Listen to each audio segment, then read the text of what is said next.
I want to be with you forever. Please marry me. I promise I will make you happy. These were the words my husband said when he proposed. Tears welled up in my eyes, blurring my vision. His words touched my heart so deeply. I felt enveloped by immense happiness, confident that together we could overcome any challenge. We would support each other no matter what, without a doubt. Then one day, he shattered this image. I've fallen for someone else. I want a divorce. What? Who could have imagined that my husband of 6 years would suddenly ask for divorce? My name is Angela. My husband Ken and I have been married for 6 years. It was just recently that we celebrated our anniversary at our favorite restaurant, toasting with fine wine. So why this? Wait, just wait a second. You've fallen for someone else? And you want a divorce? You're joking, right? I couldn't comprehend what was happening, and half smiled in disbelief. But his expression was dead serious, nothing like his usual calm demeanor. Are you serious? I wouldn't joke about something like this. His voice was colder than I'd ever heard. But why? We have been getting along without any big fights. Why now? Tears started to well up. Had I been oblivious to the fact that he had found someone else, thinking we had a good marriage? I want kids. Huh? Kids? I can't have them with you, you know. I want to divorce quickly and remarry her. He's right. I couldn't have children. We discovered this 3 years into our marriage. Despite our normal intimate life, there were no signs of pregnancy. After a test, it turned out I was the reason. I was so shocked that I even considered divorce. I thought it would be better for him to be happy with someone else, since I couldn't give him a family. But he had reassured me back then. I married you because I love you. Just being together is enough, kids or not. I stopped blaming myself, saved by his words, and decided to enjoy our life together. I was so glad I married him. But why now? But you said you would be happy together, even without kids, remember? I appealed with a tearful voice, but his expression remained unchanged. I only said that as a front. Who wouldn't want kids? I'm tired of being with you. His disdain was apparent, a stark contrast to the man he once was. Tired of being with me? What does that even mean? I've tried to build a happy life despite everything. I wanted to scream at him, but his words were true in a way. But it's true, as he said, that I have been forcing him to endure this situation because of me. He must have struggled too, in his own way. I couldn't believe his comforting words were lies. I believed every word he said. I couldn't bring myself to blame him completely. Maybe it was my fault that he became this cold after all. He opened his mouth and told me as I was deep in thought. Just give me the divorce. I've already promised to marry her. You're just in the way now. In the way? Isn't that a bit harsh? I felt insulted by his words, in the way, despite feeling somewhat guilty before. Why? It's the truth. I've spent 6 years with a wife who can't conceive. You should be thanking me. He said this, conveniently excusing himself from any blame. Seeing this dark side of him that I had never seen before made me feel sick to my stomach. So you really felt that way? All your reassurances were lies. Duh, obviously. I haven't been happy since finding out about your infertility. Every day was hell. I just wanted to divorce. At that moment, I felt my feelings for him cooling rapidly. His blunt words made me realize he had no intention of repairing our marriage. He only cared about his future with his lover. Everything suddenly seemed ridiculous. Fine. If that's how you feel, we can get a divorce. But just so you know, I expect you to pay alimony. He responded to my proposal with scorn. What? Alimony? I should be the one getting it. 6 years with an infertile wife. You've wasted 6 years of my life, and now you want alimony?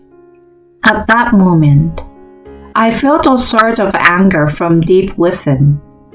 Just because I can't have children doesn't mean he has a right to say such things. We are still legally husband and wife.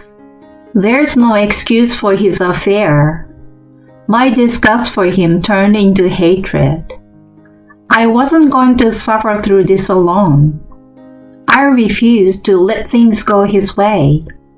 I was going to make him pay. Once I made up my mind, things moved quickly. First, I needed evidence of his affair. I couldn't file for divorce until I had it.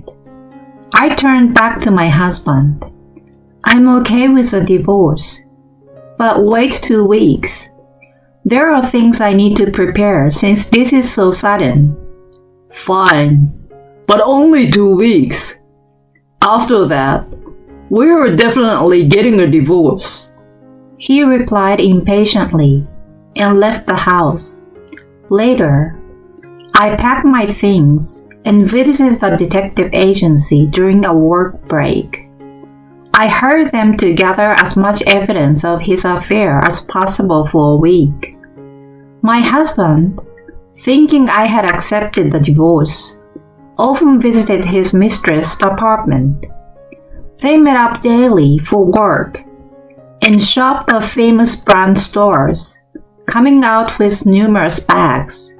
The shops were all women's brands, likely him splurging on her. Photos captured them both smiling and him looking infatuated. The agency told me they dined at expensive restaurants nightly, with my husband paying every time. His reckless spending was astounding. Where did he get all that money from?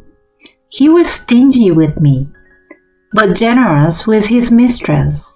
However, this resulted in more evidence than I imagined, and the agency found it easy to gather. A few days after the 2-week period, I received a call while filling out the divorce papers. Hello?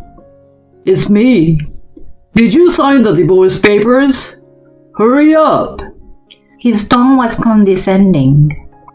I'm doing it as we speak. I will file them later. He sighed heavily and said, You are always so slow. Pack your things and leave quickly. That place will be a love nest for me and her. Take all your stuff with you. He hung up without waiting for a response. A love nest for him and her? I thought, amused. He lived there with me all this time. I will take everything, don't worry. My revenge will be complete. I was frighteningly enjoying my revenge on him. I wouldn't turn back now. I was determined to make him suffer. I signed the divorce papers and was packing when I heard some noise from the front door. You're still here? It was Ken. Why are you here? He smirked triumphantly. I've been living at her place. I only brought a few things with me. I came to get more clothes. Perfect timing. I have something for you to sign. I handed him a document. What's this? I've been consulting a lawyer because I don't want us to continue arguing. It's a legal agreement about post-divorce matters. Read it carefully and sign. Despite telling him to read it carefully, he just casually and carelessly signed it right there, obviously annoyed by the hassle. And he tossed the paper at me. You're so annoying. I won't bother you again, even without these stupid documents. He muttered that and retreated to his room to get his things. I did warn him to read it carefully. I muttered with a smirk. I knew he'd likely skim over it, but I never imagined it would work out this well. I cheerfully continued packing up every single one of my belongings in the house. The next day, I submitted the divorce papers and had a moving company take my stuff to my parents' house. I planned to live alone eventually, but for now, I'd stay with them. I had already explained the divorce to them. Both my parents were furious at first, but they praised my plan when I told them. A few days later, Ken called sooner than I expected. Hey, what the hell is this? He shouted over the phone as soon as I answered. Well, hello to you too. Quiet. Why is the house empty? He was panicking, angry and upset, spewing nonsense. I patiently explained to him. Why? You told me to take all my stuff, didn't you? So I did just that. But that's ridiculous. There is not a single piece of furniture or appliance left. We bought those with our savings. He was ranting, out of breath. It seemed like he was conveniently altering his memory, so I explained it to him again. What are you talking about? Everything in that house was bought with my money. Have you forgotten how you were fired and we lived off my income when we first got married? He fell silent, remembering. Right after we got engaged and moved in together, he lost his job. So I bought all the necessary furniture and appliances. I even paid the mortgage until he found a new job. He seemed to remember and suddenly lost his earlier bluster. What's wrong? Gone quiet all of a sudden? Just remembered, did you? Oh, and by the way, the condo is part of the asset division. So if you ever sell it, remember you owe me half the selling price. What? What is all about? You didn't say anything about this. You signed it yourself, remember? I told you to read it carefully, but you were too lazy, and that's why this happened. I signed it? You mean that paper I signed? This bonehead finally realized. The paper he signed contained many important clauses, including property division and suing both him and his mistress for alimony. I explained this to him again, and he was speechless, sobbing over the phone. Why are you crying? You, the one who cheated, have the nerve to cry? I'm the one who's been hurt here. But this is too much. What have I done to deserve this? I was utterly disgusted with his inability to understand his own wrongdoing. I never realized he was such a pitiful person. You're really pathetic, you know that? Thanks for initiating the divorce. It was the right decision. I feel so much better now. I hung up on him, blocked his number, and made sure he couldn't contact me again.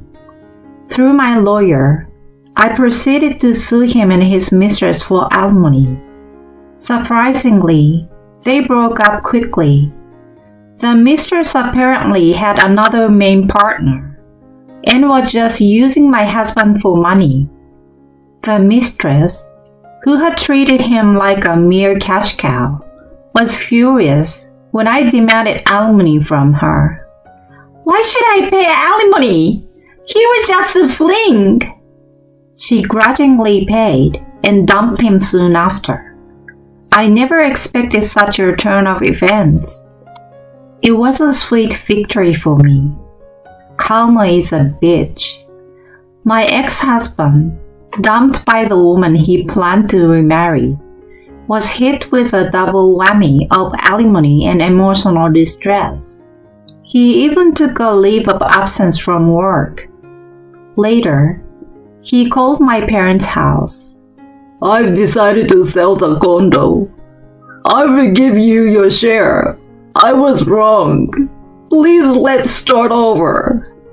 Of course, I had no interest in reconciling.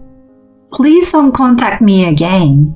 If you do, I will call the police. Goodbye." I ended the call and blocked his number at my parents' house too. It turns out he was in debt from splurging on his mistress and is now being chased by creditors.